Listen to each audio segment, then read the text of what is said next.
जी अस्सलाम वालेकुम. Okay, are you guys back? So that let me start and continue then.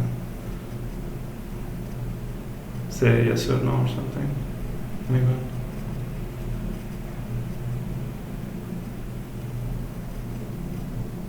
कितने बजे आ गए? Okay. Let's start because and let me just very quickly repeat ताकि फिर हम आगे वैल्यूज पे जाएंगे और आज हमने इस टॉपिक को ख़त्म करना है और फिर आप समझे अपने मेन ट्रांसफॉर्मर्स को समझ लिए. यस.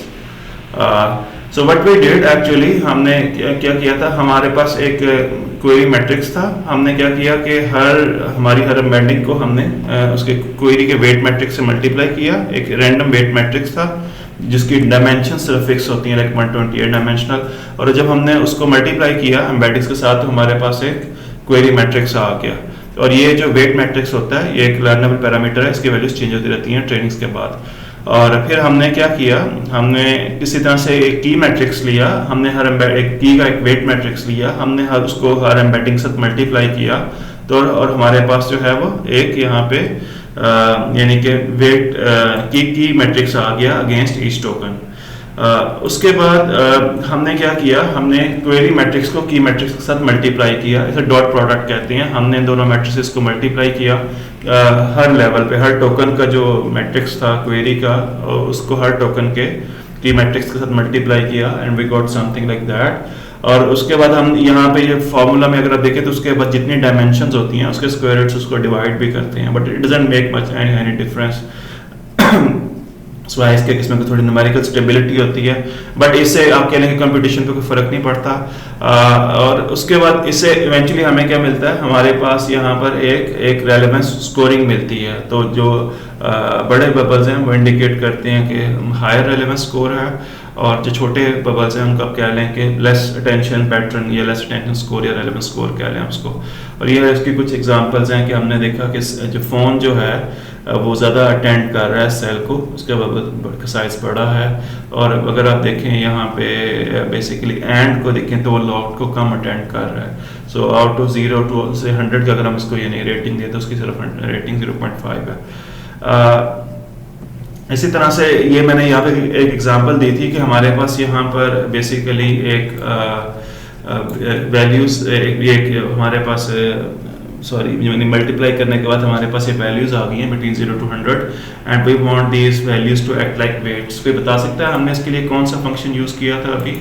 और हम चाहते हैं कि वेट्स की वैल्यू 0 से 1 के बीच में हो और उनका जो सम है वो 1 हो. एनीवन बता सकता है कौन सा फंक्शन हम इसके लिए यूज़ करेंगे to convert them like the values between 0 and 1, जिसका हम softmax exactly हम यूज़ करते हैं. और softmax बेसिकली क्या करता है कि इन सारे वेट्स को 0 से 1 के बीच में कन्वर्ट करता है. इस तरह से कन्वर्ट करता है कि उन जो वेट्स का सम है, कॉलम वाइज जो सम है वो 1 के इक्वल हो. ये अभी मैंने पढ़ाया. इस सारे को हम सारे के सारे टेबल के लिए करते हैं. इससे होता है क्या कि वो वैल्यूज जिनका वेट बड़ा कम था या जिनकी रेलेवेंस स्कोर बड़ा कम था तो उनका वेट 0 हो जाता है, और वो वैल्यूज जिनका रेलेवेंस स्कोर ज़्यादा होता है तो उनको प्रोपोर्शनेट वेट मिल जाता है. तो अगर हम इसको मुकम्मल एक बड़े टेबल के लेवल पे करें तो we got something like this. आप देखेंगे इसमें बहुत सारी वैल्यूज 0 हैं. 0 का मतलब ये है कि वो की जो है उस क्वेरी को बेसिकली अटेंड नहीं कर रही. और जहाँ पर कुछ वैल्यूज 0.30 या 0.40 है तो इट मीन्स उनका जो आपस में अटेंशन जो है वो ज़्यादा है. ये हम रिसेंट इसको कर चुके हैं. ओके. और उसके बाद हमने यहाँ पर किया था, इस सारे को हम क्या नाम देते हैं, इसको हम अटेंशन पैटर्न का नाम देते हैं कि ये एक हमारे पास अटेंशन पैटर्न है. और मैंने इसमें एक बात और भी बताई थी कि अभी आपके पास ये जो सामने टेबल नज़र आ रहा है ये सिर्फ एक सेंटेंस का है, बट इन रियलिटी जब हम ये कैलकुलेट करते हैं तो यू कैन सी कि पूरे के पूरे विकीपीडिया के लेवल पे और Wikipedia along with a lot of books, वो सारे के सारे जो विकीपीडिया के वर्ड्स हैं वो यहाँ पर एक अब समझें कि उसको हम कॉलम्स में भी रखते हैं और उसको हम रोज में भी रखते हैं. और यहाँ पर हम बेसिकली क्या करते हैं, हम उसका ये अटेंशन पैटर्न कैलकुलेट करते हैं जिससे कंप्यूटर को ये जो हमारा जो न्यूरल नेटवर्क है उसको समझ लगती है कि कौन सा वर्ड किसको अटेंड कर रहा है और जो कॉन्टेक्चुअल इंफॉर्मेशन है उसका वो कैप्चर करता है. ओके, लास्ट कॉन्सेप्ट है जो भी हमने अभी यानी पढ़ना है अभी, that is the values concept. अभी हमने क्वेरी का पढ़ा, अभी हमने वैल्यू का पढ़ा। ये कॉन्सेप्ट भी कुछ बिल्कुल भी डिफरेंट नहीं है। जिस तरह हम क्वेरी को हम मल्टीप्लाई करते हैं, हम एक क्वेरी का एक वेट मैट्रिक्स लेते हैं 128 डायमेंशंस का, इस तरह हम कीज का एक वेट मैट्रिक्स लेते हैं, तो वैल्यूज में भी हम ऐसे ही करते हैं। तो ये बुलेट पॉइंट बेसिकली क्या कह रहा है कि अभी तक जो हमने पढ़ा कि क्वेरी और की जब हम आपस में मल्टीप्लाई करते हैं और सॉफ्टमैक्स अप्लाई करते हैं, तो अभी हम उससे हम क्या डिड्यूस कर पाते हैं, which words are relevant to other words. ये अभी हमें पता चल गया, जो हमें उनका हमने वेट मैट्रिक्स कैलकुलेट किया, उसको हमने सॉफ्टमैक्स अप्लाई किया, सॉरी वेट मैट्रिक्स, हाँ वेट ही कह रहे हैं, उसको अप्लाई किया सॉफ्टमैक्स, तो हमें पता चल गया, हमें क्या पता चल गया कि which words are relevant to other words.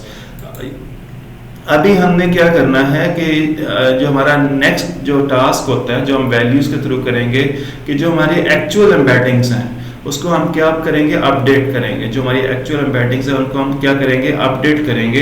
और अपडेट इस तरह से करेंगे कि जो इर्द गिर्द के वर्ड्स हैं उनकी जो इंफॉर्मेशन है या जो उनका जो मीनिंग है वो नए वर्ड में ये जो नई एम्बेडिंग्स हैं उसमें वो मीनिंग भी पास ऑन हो जाए। So this is the last step. यानी अभी लास्ट स्टेप इसको मैं रिपीट कर रहा हूँ। वैल्यूज में हम क्या करते हैं कि जो हमारी एक्चुअल एम्बेडिंग्स होती हैं किसी भी वर्ड की, अभी हम इसकी डेमोन्स्ट्रेशन भी आगे देखेंगे, हम उनको अपडेट करना चाहते हैं। उनको हम अपडेट इस तरह से करेंगे कि जो हमारे इर्द गिर्द के वर्ड्स, जो रेलेवेंट वर्ड्स हैं, जिनका हमारे वेटेज है, जो हमसे रेलेवेंट वर्ड है, उनकी इंफॉर्मेशन भी जो करंट वर्ड है उसमें पास ऑन हो, and you will get the idea. So this is the last task जो हमने करना है। सो फॉर एग्जांपल हमारे पास एक एम्बेडिंग है सेल की और एक हमारे पास एम्बेडिंग है लॉक्ड की। तो हम बेसिकली हमें ये भी पता चल गया कि लॉक्ड और सेल जो है ये हाईली रेलेवेंट है। जब हमने इनका वो मल्टीप्लाई किया इनकी क्वेरी और की मैट्रिक्स को और हमने वेटेज निकाली तो हमें पता चल गया कि ये हाईली रेलेवेंट है सॉफ्टमैक्स अप्लाई करने के बाद ही। अब मैं ये चाहता हूँ कि फॉर एग्जांपल जो वर्ड लॉक्ड की जो भी मीनिंग है या जो भी इसकी एक एम्बेडिंग है, जो भी इसकी इंफॉर्मेशन है, वो बेसिकली मैं सेल की जो एम्बेडिंग है उसमें पास ऑन कर दूं। ये जो पास इंफॉर्मेशन का वर्ड लिखा है, ताकि सेल का जो है, सेल को पता चल जाए कि वो सेल यानी कि वो लॉक्ड वाला सेल है, वो कोई दूसरा सेल नहीं है। So I hope you got the idea कि अभी जो नेक्स्ट स्टेप में हम क्या कर रहे हैं कि हम इंफॉर्मेशन पास ऑन कर रहे हैं कि लॉक्ड का जो मीनिंग है, जो उसकी इंफॉर्मेशन है, हमें पता चल गया कि लॉक्ड सेल से रेलेवेंट है। तो अब लॉक्ड की जो इंफॉर्मेशन है वो हमने पास करनी है किस में, सेल में। ये इवन ऑपोजिट भी कि सेल की इंफॉर्मेशन में लॉक्ड में पास करनी है ताकि उनका जो मीनिंग है वो अपडेट हो जाए, अपग्रेड हो जाए और उसको पता चल जाए कि ये जो सी वाला जो सेल है वो लॉक वाला सेल है। इसी तरह से जो फोन वाला सेल होगा तो उसमें हम फोन का जो इंफॉर्मेशन है, जो फोन के जो एम्बेडिंग्स है, जो उसकी जो इंफॉर्मेशन वो कंटेन करती है, उसको हमने पास करना है सेल में, ताकि वो सेल फोन वाला सेल फोन उसको पता चल जाए। ओके, तो वो हम कैसे करेंगे, ये स्टेप्स मैंने यहाँ लिखे हैं, बट इससे मेरे ख्याल में बेहतर है कि मैं आपको एक डेमोन्स्ट्रेशन है वो आपको दूंगा, फिर हम इन स्टेप्स पे दोबारा वापस आ जाएंगे। ओके, सो बेसिकली होता क्या, हमारे पास वही जो पहले किया था, हम क्या करेंगे, एक वेट का एक मैट्रिक्स लेंगे, वैल्यूज का एक वेट मैट्रिक्स लेंगे, WV is like weight matrix of values, उसको हम हर एम्बेडिंग से मल्टीप्लाई करेंगे, जिस तरह से हमने पहले क्वेरीज के केस में किया, पहले हमने कीज के केस में किया, सेम वही स्टेप है। तो ये इफ यू सी हियर, तो मैंने क्या किया कि हर एम्बेडिंग को जो उसका वैल्यू का जो वेट मैट्रिक्स है उससे मल्टीप्लाई किया। We did the same with keys, we did the same with queries, we are doing the same with values. तो हमने अगेन हर एम्बेडिंग को हमने वेट मैट्रिक्स से मल्टीप्लाई किया वैल्यू के वेट मैट्रिक्स से, तो हमारे पास एक वैल्यू का मैट्रिक्स आ गया। सेम कॉन्सेप्ट पहले वाला है, नथिंग चेंज, सेम कॉन्सेप्ट है। अच्छा, अब उसके बाद जो डिफरेंट चीज क्या है, पहले वाले स्टेप में अगर आप देखें, कोई पहले बता सकते, जो मैंने आपको पहले टेबल दिखाया था उसमें हम किन दो चीजों को आपस में मल्टीप्लाई कर रहे थे, जो पहले हमने पढ़ा था कॉन्सेप्ट, उसमें हम कौन से दो यानी एक्स एक्सिस पे कह लें या कॉलम पे क्या था और रोज लेवल पे क्या था, जिनको हम आपस में मल्टीप्लाई कर रहे थे, किसी को याद है? हाँ, हम क्वेरीज और कीज को मल्टीप्लाई कर रहे थे। यहाँ पर आप देखें तो यहाँ पर एक चीज डिफरेंट है, ये मैंने लिखा भी है।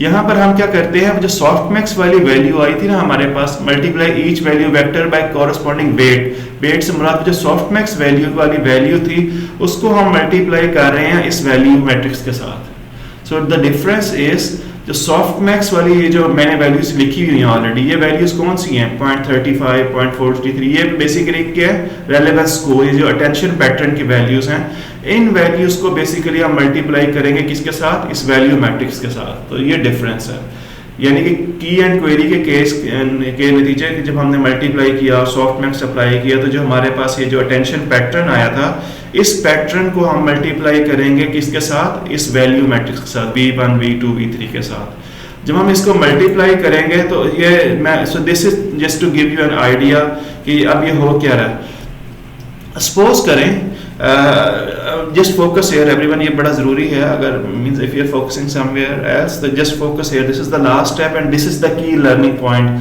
कि जिससे आपको समझ लग जाएगा कि वो कैसे समझ पाता है कि जी ये सेल डिफरेंट है दूसरे से।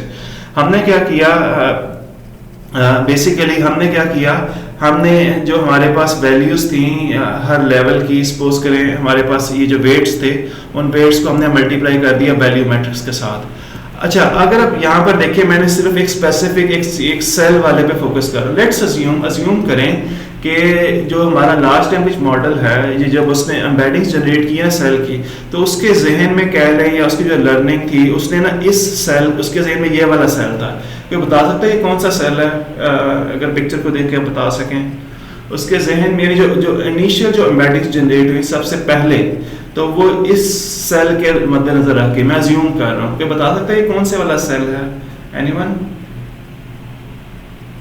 पिक्चर को देख के ये एक बायोलॉजिकल सेल है, ठीक है। जबकि अगर आप इस जुमले को देखें तो ये वाला तो कोई और सेल है, ये फोन के सेल की बात कर रहा है। अब होता क्या है, लेट्स अज्यूम एक्चुअल जो सेल एम्बेडिंग्स हमारी जनरेट हुई थी वो इस सेल की हुई थी, बायोलॉजिकल सेल की।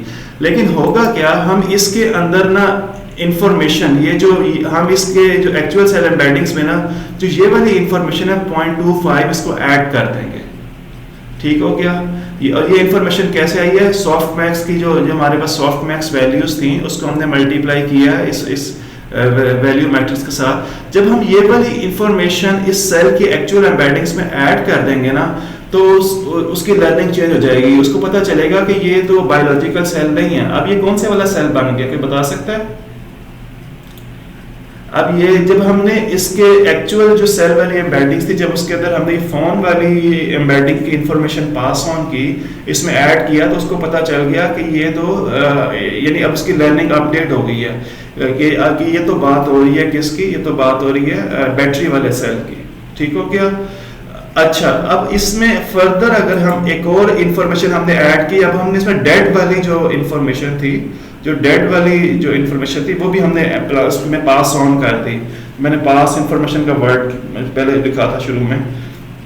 जब हमने फर्दर इंफॉर्मेशन ऐड कर दी इस एम्बेडिंग में, तो उसको फर्दर उसको अपडेटेड इंफॉर्मेशन मिली कि भाई ये बैटरी की तो बात हो रही है फोन की, लेकिन ये फोन की डेड बैटरी की बात हो रही है।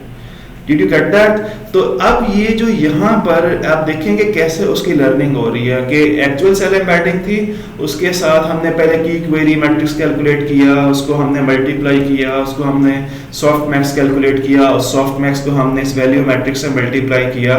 तो इस सारे का जो मकसद था वो ये था कि हमारे पास यहाँ पर एक एनरिच्ड, यहाँ पर एक इंफॉर्मेशन यहाँ पे आ गई है। इस एनरिच्ड इंफॉर्मेशन को हम पास ऑन कर रहे हैं। फॉर एग्जांपल इस सेल में मैं पास ऑन कर रहा हूँ फोन के इंफॉर्मेशन को, तो उसको पता चल गया कि ये वाला सेल नहीं है, ये तो बेसिकली जो नई एम्बेडिंग्स बन रही हैं इंफॉर्मेशन फोन की पास ऑन करने के बाद, वो तो बेसिकली इसकी ये वाले बैटरी वाली फोन की बात हो रही है।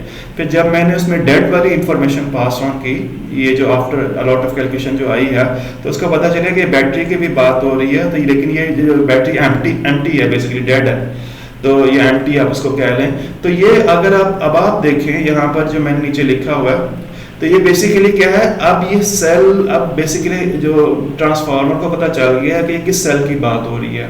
और ये जो एम्बेडिंग्स फिर हम इसको क्या कहेंगे, ये कॉन्टेक्चुअलाइज्ड एम्बेडिंग्स हैं कि ये जो सेल की एम्बेडिंग है, जो एम्प्टी सेल की एम्बेडिंग होगी, इसके अंदर कॉन्टेक्चुअल इंफॉर्मेशन ऐड ऑन हो चुकी हुई है या पास हो चुकी हुई है। वो कॉन्टेक्चुअल इंफॉर्मेशन क्या है? तो कॉन्टेक्चुअल इंफॉर्मेशन पहली बात ये है कि जी वो फोन क्या इंफॉर्मेशन है कि फोन का सेल है। फिर वो इंफॉर्मेशन कौन सी पास हो रही है कि वो डेड फोन है, ये उसकी बैटरी डेड है। तो ये अब जो अपडेटेड हमारे पास एम्बेडिंग्स आएंगी वो basically I hope you got the idea कि वो उसके अंदर सारी रेलेवेंट जो इर्द गिर्द कॉन्टेक्स्ट की इंफॉर्मेशन है पास ऑन हो चुकी हुई है। तो अगेन ये एक छोटे लेवल पे एग्जांपल है। अगर आप इसको विकीपीडिया के लेवल पे देखें या इसमें Wikipedia plus a lot of books के लेवल पे देखें तो ये बहुत ज़्यादा इंफॉर्मेशन वो कैप्चर करता है और इस तरह से सीखता है। आई hope you got the basic idea. Basically attention mechanism यही है। ये जो आपने सारा पढ़ा है इसे हम कहते हैं वन अटेंशन हेड है, यानी अटेंशन मैकेनिज्म मैंने आपको बता दिया कि बेसिकली की और query. So everyone let's repeat it. अगर आप में से कोई मेरे साथ मैसेजेस पे लिखना चाहे कि स्टेप्स क्या है अटेंशन मैकेनिज्म पे, so anyone who would like to maybe right on और कि जी स्टेप 1 क्या था, अगर हम इसको रिपीट करना चाहें यही है अटेंशन मैकेनिज्म। और आपको इससे अंदाजा हो जाना चाहिए कि एक जो neural network connect transformer model कैसे सीखता है कॉन्टेक्सचुअल इंफॉर्मेशन को और वो वर्ड्स की सेंस कैसे बनाता है।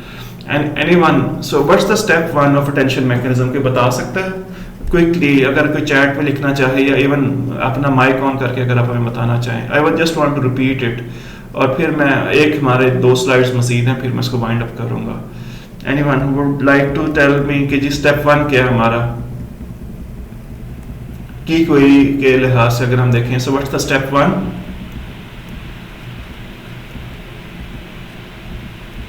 एनीवन ये बोलो यार, लिखो इसको कुछ।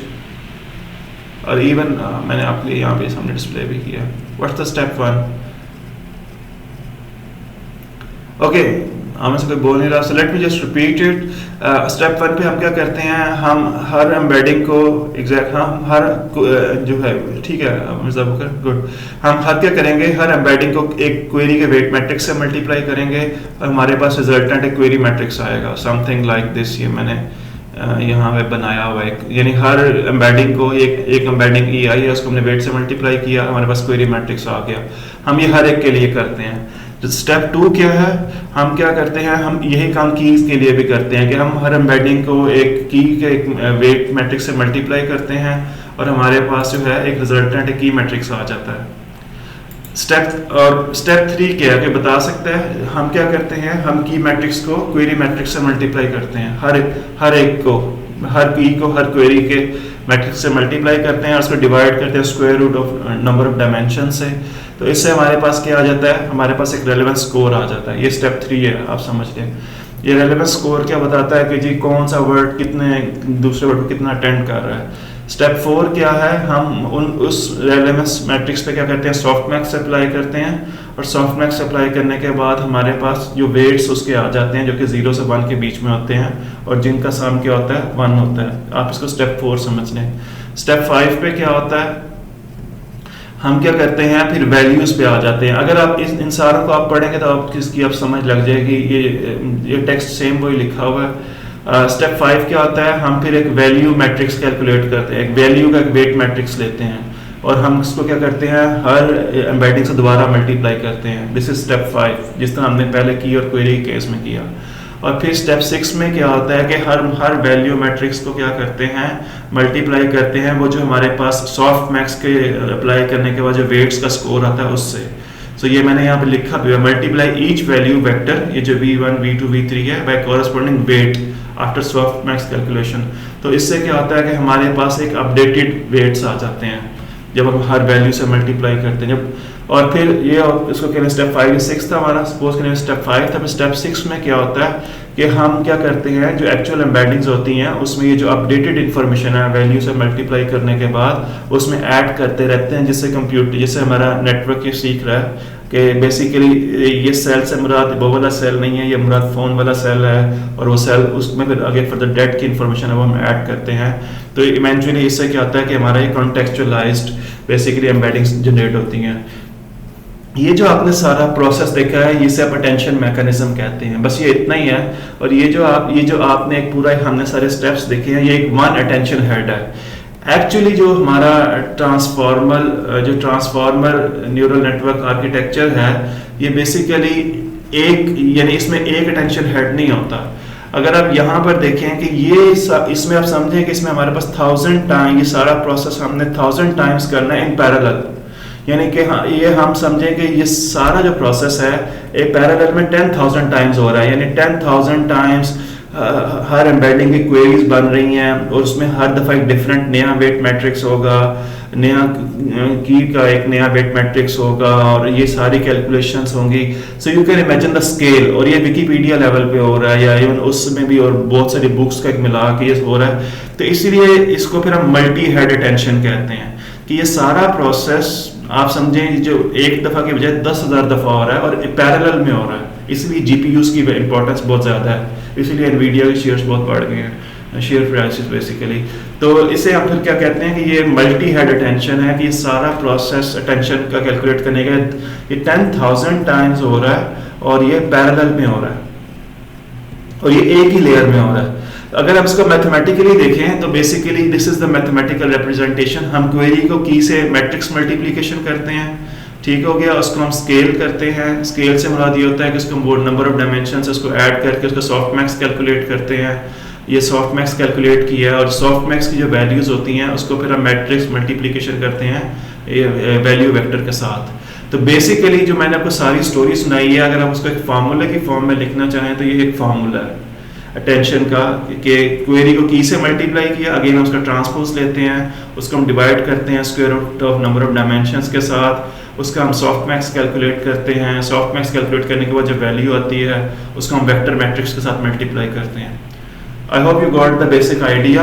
तो ये अटेंशन मैकेनिज्म, लेकिन ये मोस्ट इंपॉर्टेंट पार्ट है इस सारे का, और this is actually the breakthrough जिसके बाद ये large language models contextual information को समझने के काबिल हुए और उनको डिफरेंस और जुमले की अंडरस्टैंडिंग और ग्रामर की समझ आना शुरू हो गई कि जी, और उनको कॉन्टेक्चुअली कि जी कौन सा वर्ड किसको कितना अटेंड कर रहा है समझ लग गया। अगर आप इसको फर्दर डिटेल में देखना चाहें तो this is actually what we did.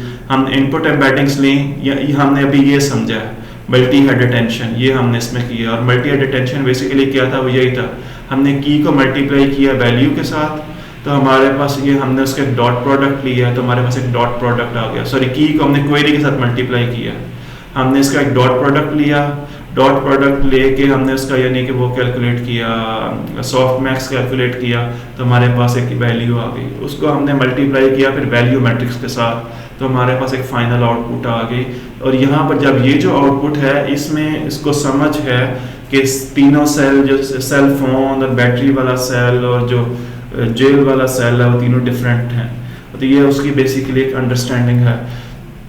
So in reality basically क्या होता है कि ये 10,000 टाइम्स होता है एक लेयर में, तो इसमें इवन मल्टीपल लेयर्स हैं, तो ये यानी समझें कि 10,000 टाइम्स एक पैरेलल में हो रहा है एक लेयर में। आप समझें कि अगर इसकी 16 लेयर्स हैं, चलो चैट जीपीटी में आई गेस 16 लेयर्स होती हैं, तो ये 10,000 टाइम्स 16 यानी कि ये 1,60,000 दफ़ा ये टेंशन मैकेनिज्म बहुत बड़े स्केल पे कैलकुलेट होता है। एंड देन हम ऑब्वियसली उसकी एवरेज वगैरह लेते हैं, तो उसके बाद वो जो अंडरस्टैंडिंग होती है लार्ज लैंग्वेज मॉडल की वो बहुत ज़्यादा हो जाती है।